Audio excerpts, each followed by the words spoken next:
Testing, 1, 2, 3. Okay, so to wrap up our professional development experience, um, we've asked that you write 2 final blog posts. One blog post is where you respond to the online teaching events that occurred in September and October. Basically, what did you learn? How can you apply it to your setting? We wanted you to look at 2 out of the 3 online events posted by Angie, Gianna, and Layla, and we also had follow-up meetings. You don't have to watch the follow-up meetings, although they're full of really interesting insights and things like that. At a minimum, we're asking that you just watch 2 of these online teaching event sort of presentations that they had made, and that you respond in a blog post. So that's one blog post. You can do the post on your blog that you used for the tool course, or you can create a separate site, a new wiki, a new blog. We don't really care where you put it. Okay, blog post 5 is about your goal implementation. After finishing up the tool course, we'd asked you to set a goal for your practice for the fall on something that you could try, build on, something you'd seen in that tool course that you thought that you'd like to practice.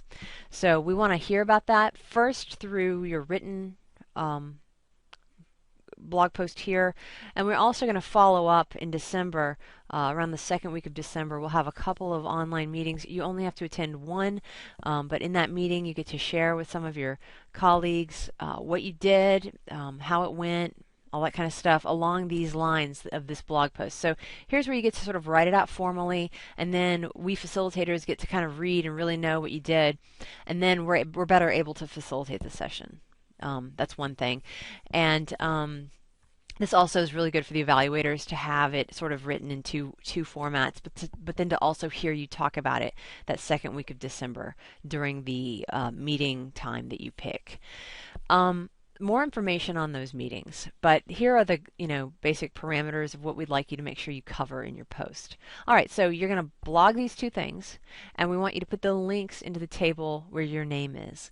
Down here I've put my name, Kim Example, and I'm going to quickly show you how to link to your blog post.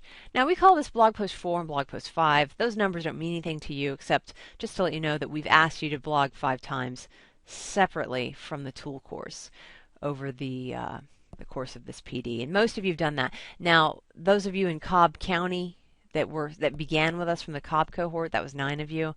That blogging, we call it blogging, actually occurred inside of Blackboard.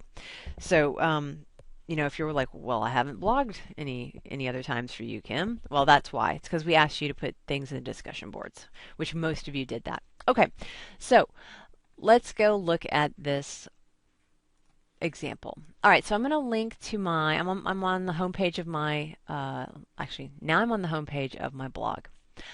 But we'd prefer that you not just give us the homepage to your blog or your wiki site. We'd like you to give us the direct link to that entry that we want to read. So, because there's more than one post here, and sometimes it's easy to get lost on people's home pages of their blogs. So find the link to that particular item. So here in this case is responding to online teaching events. I'm clicking the title of that blog post. Now I'm getting this more specific URL. I've copied it. I'm going back to this wiki page, edit button, go to I'm going to my column and my Kim row. I'm going to hit the backspace because it automatically put a little space there that it didn't need. And then I'm going to type a descriptive name.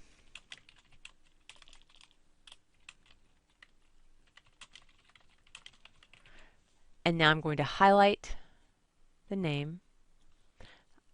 Up here I'm going to click link, web address, because that's the type of link we're looking at. I like to open it up in a new window, so click that, then paste the link to that specific blog post there and click add link. So now I'm going to save and just check and make sure it worked. And I'll show you how this works. So somebody can come up here, check out your post, they click here, it flies open in a new link. We come directly to this blog post. There's nothing else on this page, but we still have the link to the, we still have this table open in a separate tab. So it's nice for the visitor. All right, so I'll quickly do the second post now. Go back to the home page of my blog. Now I want to link to my reporting on goal implementation post. I clicked on the title, which gave me the specific URL. I'll copy that, go back to our table, type a descriptive name. I'll pause you while I do it this time. And now I've typed my descriptive name, Kim's report on goal implementation. I highlight it. I click link, web address. I'll click new window because I want this to open into a new window so that the visitor can still have this table open here. I'll paste the link here, add link, and I will save the page. And that is how you add your blog post links to this table. Thank you so much, and email me if you have any questions. Thanks.